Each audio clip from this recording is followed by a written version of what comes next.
When I was younger, I used to dream of universal basic income, and I thought about how it made so much sense. That there are people who would probably be really great at certain things if only given the opportunity, and too many people are doing ridiculous jobs that aren't absolutely necessary. And if we just said, look, everybody gets a certain amount of money, people would go off and become good at what they want to become good at.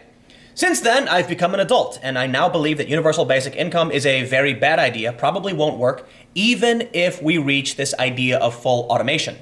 Now I'm going to talk to you a bit about why, and I have this story that doesn't necessarily bring up why, but it does play into a certain point. So the first thing I'm going to do is I'm going to read you this year's story, and then we're going to talk about socialism, universal basic income, and absolute social welfare, which would be universal basic income. So this is a story from BuzzFeed News. This homeless man says he can't access thousands of dollars raised for him on GoFundMe. First, when I saw this story, I said to myself, wow, they raised money for a homeless dude, and the people who set up the GoFundMe aren't giving it to him? Sounds to me like they raised so much, it was like 400 grand, that the people who started the GoFundMe didn't want to give that up.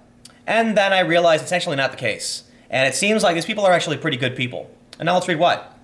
A homeless man in Philadelphia says he's back on the streets despite a GoFundMe campaign to help him raised over $400,000. Okay, keep that number in mind, 400 grand. And this is the woman and the homeless man. Apparently, he took his last 20 bucks to help her get home, went viral, he raised 400 grand. Johnny Bobbitt made headlines last November when he used his last 20 bucks to help a woman. That woman, Kate McClure, was on her way to Philadelphia when she ran out of gas in the interstate. Bobbitt saw her, pulled over, told her to lock her doors, and returned with a can of gas to get her moving again. Johnny did not ask me for $1, and I couldn't repay him at the moment because I didn't have any cash.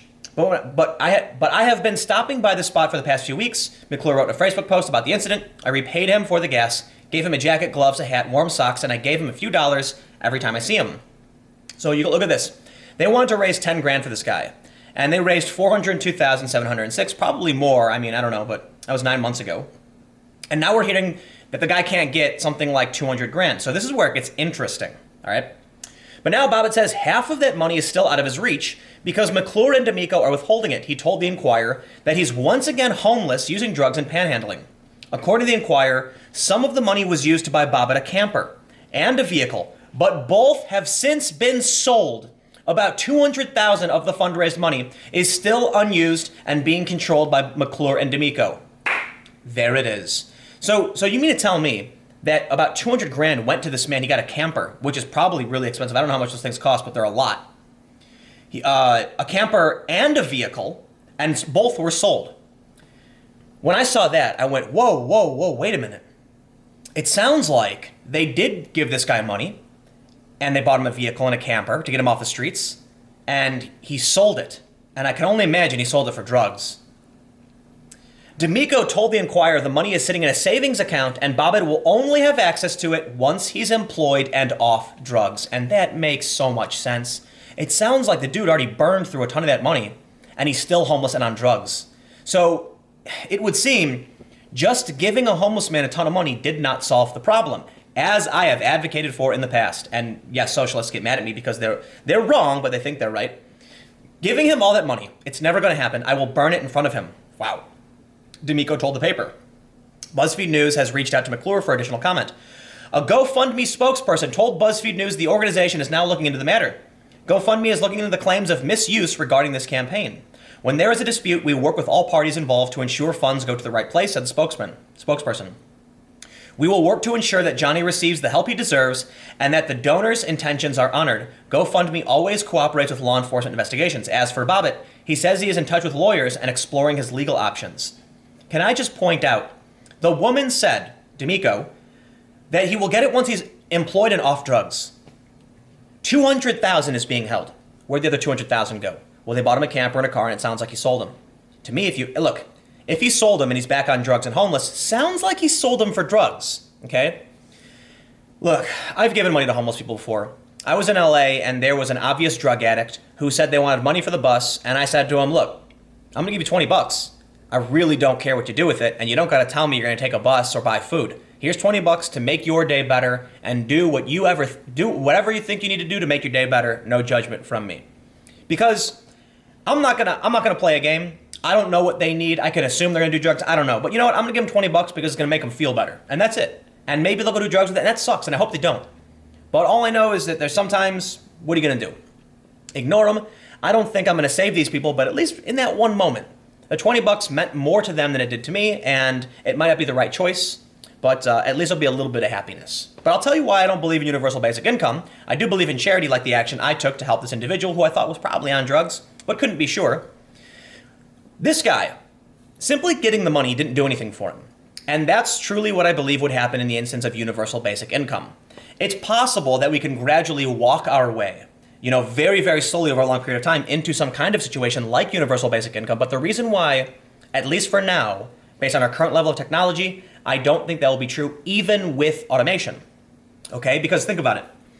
Food needs to be grown, and we can automate a lot of that, but there's still going to be some jobs that are required. We're not going to create some kind of enlistment where everyone rotates the job. That would be weird, but maybe over a long enough period of time, things like that may come to exist.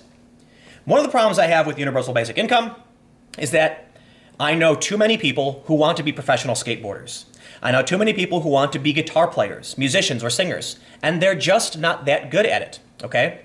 They're good at other things. I know somebody who's a carpenter, and they're really good at being a carpenter, but they would love to be a pro skater. Given the opportunity, they would probably stop doing carpentry, which is a service required by our society, and they would probably just start focusing on skateboarding, but they will never be a pro skater. How many people do you know want to be celebrities, want to be famous, want to be artists? Now, art is really important. I really do believe so. I think art, maybe, various forms of art might be some of the most important things humanity has ever done and actually contributed to us becoming as advanced and powerful as humans have become. But I know too many people who just aren't good at art, who want to do art. There are a lot of people who want to do things they're not good at. I would rather say, look, society and free trade will determine whether or not what you do is valuable. I like the system we have now as a social liberal, in that if you fall off the horse, we will help you get back on the horse, but you gotta do something that is valuable, not just for us, for you, okay? No one's gonna put food in your mouth for you. There are people who exploit the system, and it's a shame. But if you are living, you need to maintain yourself. You need to do work and trade and something that will provide you with enough to survive. Some people aren't going to be smart enough to do that. And I think to an extent we do need some kind of system to help the weakest among us survive. To an extent. It's a very difficult situation. But if we instituted something where everybody got a flat income, then I imagine a lot of people would give up on the jobs they're actually good at that actually benefit society and start just trying to learn how to play the guitar or painting pictures. Maybe just fall off. And I got into an argument with some people about this. And they told me that no, people on welfare are too depressed. And you know what? It's surprise, surprise. It's always these, middle to upper class white folk who think that this is how all white people live. And it's really mind-blowing the lack of empathy and perspective these people have. I was a homeless gutter punk for a while. I was not depressed, okay? Sharing a loft space with a bunch of friends, skating every day, and eating day-old Jimmy John's bread was not depressing, okay? I was happy with my friends doing what I wanted to do, but I wanted to do more. And that's why I fought and did more and eventually got off public, benefits.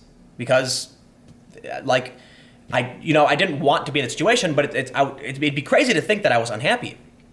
For me, I want more in life, so I fought for that. And that's why I'm a social liberal, because I've reaped the benefits of a society that's willing to help those who are downtrodden and poor and homeless. And I believe that you can lift people up and help them find a place where they become, they start producing work that allows them to survive. But I also met people who were 40 years old, who laid around playing video games all day, didn't do anything physical, didn't play music, and just said, if I don't have to, why would I? And these people exist. And what we want to do with a society is protect those who have fallen off the horse and who need a leg up. Some people will never make enough to survive because they're not smart enough. But we don't want to just cast them out. We got to do something. But there are some people who literally won't do anything. And then it becomes questionable. Do we, as the productive class, give money to people who don't want to be productive at all? There's a problem with that. And I'll leave the universal basic income issue off on this point. If you tell society that you work and you will pay taxes, and those taxes will go to a flat basic income for everybody, all right? After a certain threshold, if you're making $5,200 per year, and everyone's getting $1,500 per month, you are getting some of those benefits too, but you're paying more into those benefits. So you're still kind of losing, but you're getting that UBI check. What's going to happen then when more and more people say, I don't make enough to make it worth it because universal basic income, like maybe you're getting $2,000 a month. Okay, well, screw it. What is it really worth working full time if I'm only getting $500 more than universal basic income? No. So they'll say, you know what, I'll quit and do what I want to do. That increases the tax burden on those who are productive because the universal basic income people aren't paying taxes. So then you eventually start seeing a collapse of the upper and middle classes and everything starts becoming poor. And then eventually there's no resources to go around because people who are normally productive are now doing things that aren't as valuable or productive. Or not only that, our society, this is why this is called a command economy. When the government decides how the economy should function, they don't work, okay? Free trade works. I do believe we need free markets, but we need regulation. It's social liberal, if I haven't made that point clear. And the reason for it is, with a total free market, people will chase ridiculous things and will end up with, rampant pollution. And I can get into a bigger debate about anarcho-capitalism, but I'll save that for another time. When you over-regulate, when you go far, far to the left, communism, the state can't determine what the society actually needs. So they'll say, okay, everyone make food. Okay, well now you're missing these components. You need to let people solve for themselves. And this means, yes, some people will fall off. And that's why I like social liberalism. Because a free market eventually means that a postmaster at the post office, through no fault of their own, eventually becomes obsolete. And now they're homeless because their job doesn't matter anymore. That's not fair. That's not okay. If you do a job and you're good at it, and eventually we don't need that job anymore, we shouldn't cast you out, and you shouldn't just fall off because society changed. So that's what we need protections for. But if we just say everybody gets something no matter what, then I feel like too many people are going to be like, why bother working if I'm funding people who aren't working either? And I could be wrong, but let me know what you think. I got a couple more videos coming up in just a few minutes, so stick around.